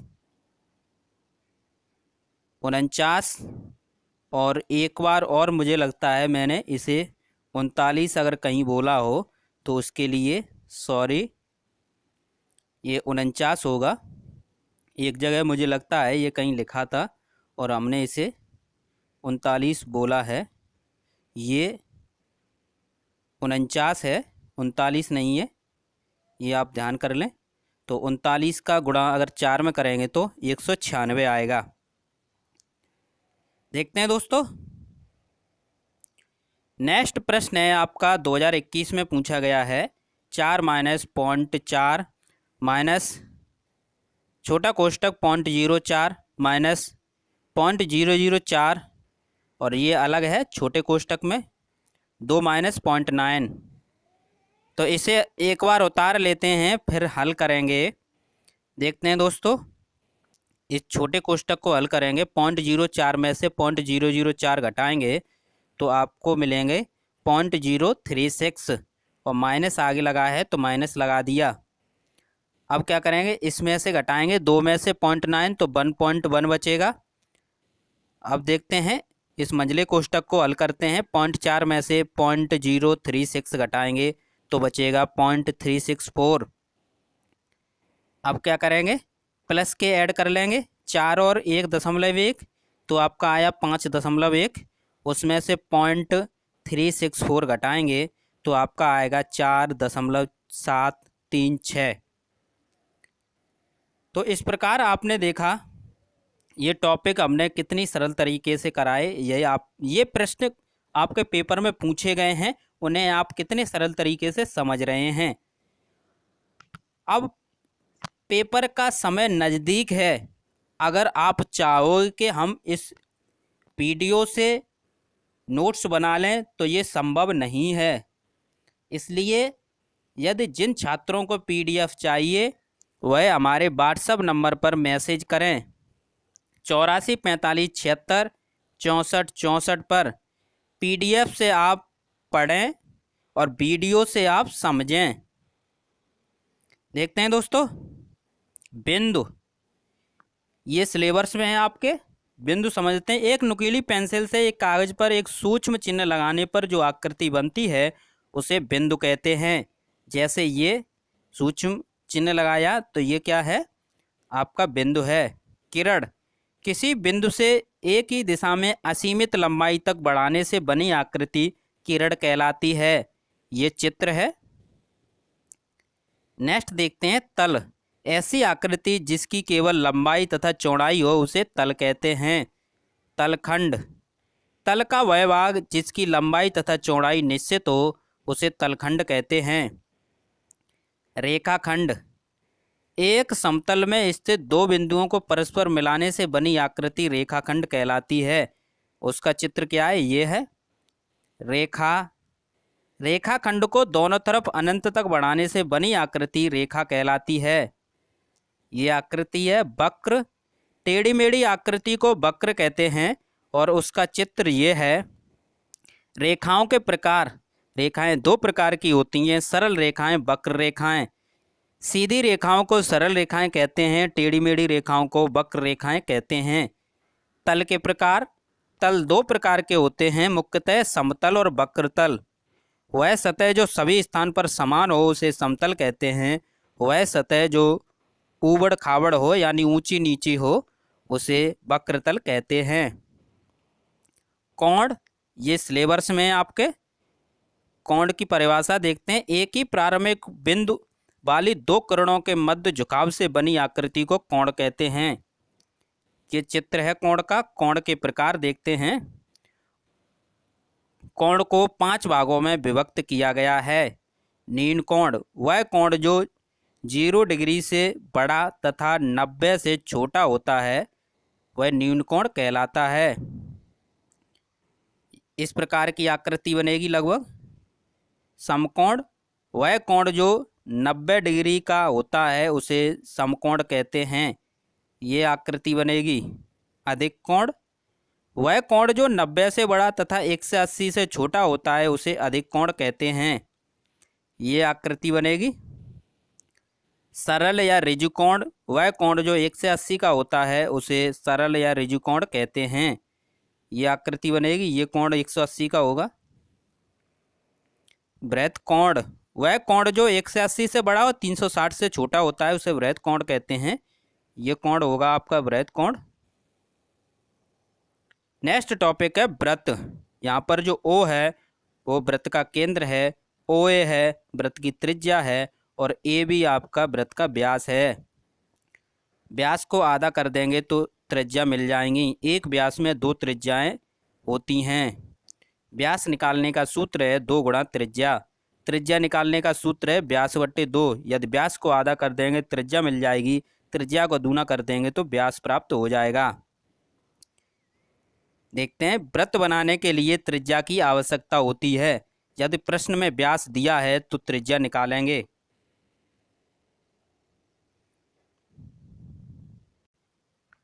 देखते हैं दोस्तों, जिस त्रिज्या का वृत्त बनाना है उस दूरी को प्रकार में पटरी से नापकर वृत्त बनाते हैं।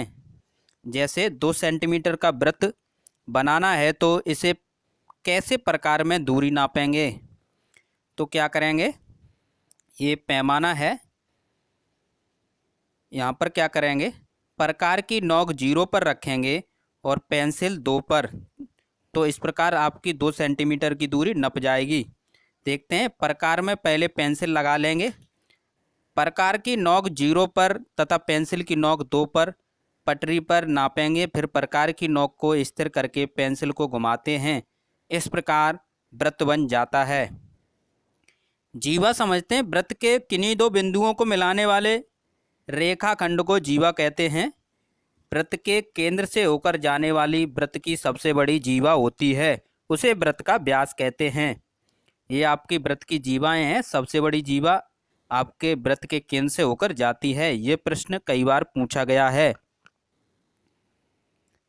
अब देखते हैं, प्रकार की सहायता से 7.2 सेंटीमीटर व्यास का वृत्त खींचेंगे। हमने आपको बताया था जो व्यास है उसे क्या करेंगे, त्रिज्या बनाएंगे। तभी वृत्त बनाने के लिए आपको त्रिज्या की आवश्यकता होती है। तो व्यास का आधा कर देंगे, यानी 7 क्या करेंगे, 7.2 में 2 का भाग लगाएंगे और जितना निकलेगा मान उसके क्या करेंगे, उसका वृत्त बनाएंगे। उस त्रिज्या का त्रिज्या मिल जाएगी 2 का भाग लगा के और वृत्त बना देंगे। रचना लिखने की ज़रूरत नहीं, ये सभी प्रश्न आपके पेपर में पूछे गए हैं। प्रकार की सहायता से 3.4 सेंटीमीटर त्रिज्या का वृत्त खींचिए। तो इसमें त्रिज्या दी है, इसका एक वृत्त बना देंगे। और यहाँ पर क्या पूछा गया है, व्यास। तो क्या करेंगे, 3.4 में 2 का गुणा कर देंगे, आपको व्यास मिल जाएगा। नेक्स्ट देखते हैं, 7.2 सेंटीमीटर व्यास का एक वृत्त खींचिए, इसकी त्रिज्या ज्ञात कीजिए। तो त्रिज्या का फॉर्मूला होता है व्यास बट्टे 2। 2 का भाग लगाएंगे, त्रिज्या मिल जाएगी और उसी त्रिज्या का वृत्त बना देंगे। नेक्स्ट देखते हैं दोस्तों, कोट पूरक कोण। यदि 2 कोणों का योग 90 डिग्री यानी 90 डिग्री है तो ऐसे कोणों को एक दूसरे का कोट पूरक या पूरक कोण कहते हैं। जैसे एक कोण यदि 40 है तो दूसरा 50 होगा। दूसरा कैसे निकाला, 90 में से घटा के। यदि एक कोण 30 है तो दूसरा 60 होगा। 90 में से घटा के दूसरा निकाल लेते हैं। देखते हैं, कोट पूरक कोण निकालना या पूरक कोण निकालना। 90 में से घटा देंगे कोण को, मिल जाएगा। जैसे 20 का कोट पूरक कोण ज्ञात कीजिए तो 90 में से 20 घटा देंगे, 70 आएगा। 80 का पूरक कोण जिसे कोट पूरक भी कहते हैं, तो 90 में से 80 घटाएंगे तो 10 आएगा। इस प्रकार आपने कोट पूरक और पूरक कोण निकालना सीखा। समपूरक कोण। यदि 2 कोणों का योग 180 है तो ऐसे कोणों को एक दूसरे का समपूरक कोण कहते हैं। यदि एक 40 है तो दूसरा 140 होगा, एक 30 है तो दूसरा 150 होगा। निकालने का नियम यह है, 180 में से कोण को घटा देंगे। एक यानी 50 का समपूरक कोण ज्ञात करना, तो 180 में से 50 घटाएंगे, 130। नेक्स्ट प्रश्न है आपका 80 का समपूरक कोण ज्ञात करना। 180 में से 80 घटाएंगे तो आएगा 100। अब देखते हैं दोस्तों, कोण अर्धक। एक कोण को 2 बराबर भागों में बांटना कोण अर्धक कहलाता है। कोण अर्धक समझ लीजिए, क्योंकि 60 डिग्री, 90 डिग्री, 30 डिग्री के कोण जब बनाएंगे तो उसमें ज़रूरत पड़ेगी। क्योंकि 30 डिग्री और 90 डिग्री के कोण बनाएंगे तो वो कोण अर्धक से ही बनते हैं। ये कोई कोण है, इसमें क्या है, कोण अर्धक करना है तो P पॉइंट से प्रकार की नोक रखकर P पॉइंट पर प्रकार की यहाँ पॉइंट रखकर ये चाप लगाएंगे और क्यू पर रखकर प्रकार की नोक पेंसिल से ये चाप लगाएंगे और इसको मिलाएंगे तो ये कोण अर्धक हो गया। तो यहाँ पर अगर ये 60 का है तो ये 30 के बन जाएंगे आपके कोण, ये 30 का, ये 30 का। तो इस प्रकार ये पहला ये 30 का और दूसरा ये 30 का, तो इसकी ज़रूरत पड़ने वाली है। रचना को एक बार समझते हैं, क्योंकि हमने लिखा इसलिए है कि हम बोल के बता रहे हैं, आप कल भूल जाएंगे, कल नहीं तो परसों भूल जाएंगे। इसलिए हमने नोट्स गणित के भी इस प्रकार बनाए हैं कि इन्हें याद करके आप समझ सकते हैं। सर्वप्रथम ओ एक किरण खींचकर 60 डिग्री का कोण बनाएंगे जो प्रश्न में दिया है।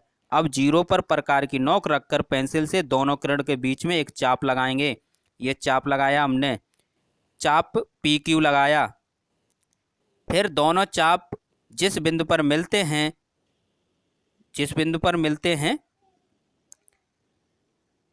फिर दोनों चाप जिस बिंदु पर एक चाप PQ लगाते हैं, फिर P पर प्रकार की नोक रखकर एक चाप लगाते हैं, फिर Q पर प्रकार की नोक रखकर एक चाप लगाते हैं। फिर दोनों चाप जिस बिंदु पर मिलते हैं उसे O तक मिलाते हैं। यही हमने समझाया था, वही हमने यहाँ लिखा है। नेक्स्ट देखते हैं 60 डिग्री का कोण बनाना पटरी प्रकार की सहायता से। 2 नंबर का प्रश्न आपके पेपर में पूछा जाएगा, आप ये बनाएंगे। ये हमने समझाने के लिए बताया है। तो कितना बनाएंगे? इतना। अब समझते हैं, रचना के द्वारा समझते हैं। पहले क्या करेंगे, सर्वप्रथम 5 सेंटीमीटर की OA किरण खींचेंगे। 5 सेंटीमीटर की हमने खींच ली। प्रकार की नोक O पर रखकर एक चाप PR लगाएंगे। यहाँ पर क्या करेंगे, O पर प्रकार की नोक रखेंगे, एक चाप लगाएंगे PR। अब दूरी को कम ज़्यादा नहीं करेंगे। अब क्या करेंगे, उसी दूरी से P पर प्रकार रखकर चाप लगाएंगे। P पर प्रकार रखकर इसी से एक चाप लगाएंगे जो Q पर काटेगा। जो चाप काटेगा Q पर वो 60 का होगा। तो इस प्रकार 60 के अगर 120 का बनाना है तो Q पर प्रकार की नोक रखेंगे और फिर एक चाप लगा देंगे, तो इस प्रकार ये 120 का बन जाएगा।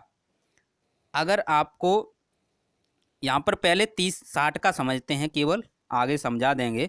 तो इस प्रकार इसे मिला देंगे तो ये आपका 60 का कोण बन जाएगा। नेक्स्ट देखते हैं 120 का। तो हमने आपको अभी समझाया था कि क्या करेंगे, ये एक किरण बनाएंगे और यहाँ पर क्या करेंगे, O पर प्रकार की नोक रखकर एक चाप लगाएंगे PR। और फिर क्या करेंगे, P पर प्रकार की नोक रखेंगे और पहला चाप लगाएंगे, ये 60 का। Q पर प्रकार की नोक रखेंगे, दूसरा चाप लगाएंगे, ये 120 का, और इसको मिला देंगे। तो इस प्रकार 120 का कोण पटरी प्रकार की सहायता से बन जाएगा। नेक्स्ट देखते हैं, ये आपका 30 डिग्री का कोण बनाना सिखाएंगे पटरी प्रकार की सहायता से। इसमें क्या करना है आपको, पहले OA किरण बनाएंगे, एक चाप लगाएंगे और पहला चाप काटेगा वो 60 पर काटेगा। फिर इसको क्या करेंगे, यहाँ से ये P बिंदु मान लेते हैं, यहाँ से एक चाप लगाएंगे ये, और यहाँ से एक चाप लगाएंगे ये, यानी कि कोण अर्धक करेंगे। कोण अर्धक कर दिया तो 60 का आधा कितना हुआ, 30, और कोण अर्धक अभी हमने सबसे पहले कोण अर्धक इसमें बताया था। नेक्स्ट देखते हैं 90 का कोण कैसे बनाएंगे पटरी प्रकार की सहायता से। सर्वप्रथम एक किरण खींचेंगे OA और चाप लगाएंगे। फिर क्या करेंगे, पहला चाप जहाँ काटेगा वो 60 का, यहाँ प्रकार की नोक रखेंगे, दूसरा काटेगा वो 120 का। अब क्या करेंगे, Q पर प्रकार की नोक रख के ये चाप लगाया, S पर प्रकार की नोक रख के ये चाप लगाया, दोनों को मिला देंगे। इस प्रकार ये कोण बनता है आपका 90 डिग्री का। तो आपने क्या है, आधा सिलेबस कंप्लीट कर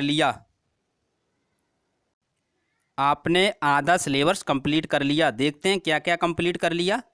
ये आपने कंप्लीट कर लिया, संख्या तथा संख्यांक का बोध, अंकों का ज्ञान, स्थानीय मान, गुणा तथा भाग की संकल्पना एवं संक्रियाएं, भिन्न की संकल्पना तथा गणितीय संक्रियाएं, दशमलव की अवधारणा, दशमलव संख्या में प्रयुक्त अंकों का स्थानीय मान, ये भी कर लिया। नेक्स्ट देखते हैं और क्या किया इस वीडियो में आपने। अवर्गीकृत आंकड़ों का पिक्टोग्राफ, बार ग्राफ, पाई ग्राफ, ये कर लिया। ये सिलेबस है आपका। यहाँ पर और क्या किया, तलखंड, बिंदु रेखा, वक्र, रेखाखंड, किरण, कोण, ये सभी कर लिए। पटरी प्रकार की सहायता से 60, 90, 100, 120 कोण, ये भी आपने कोर्स कर लिया। कोण के प्रकार, न्यून कोण, समकोण, अधिक कोण, ये भी कर लिया। तो इस प्रकार आपने इतना कर लिया और नेक्स्ट वीडियो में जो बचे आपके टॉपिक वो कंप्लीट हो जाएंगे। और आपको बता दें ये चैनल नया है, तो इसका मतलब ये है जितने भी छात्र वीडियो देख रहे हैं सभी सब्सक्राइब करें, क्योंकि वीडियो बनाने में बहुत मेहनत लगी है और चैनल नया है, तो आपका भी फ़र्ज बनता है कि सब्सक्राइब कर लें। सब्सक्राइब के कोई रुपए नहीं लगते हैं। वीडियो को लाइक करें और आपके विद्यालय के जो ग्रुप बने हैं उसमें शेयर करें। थैंक यू दोस्तों।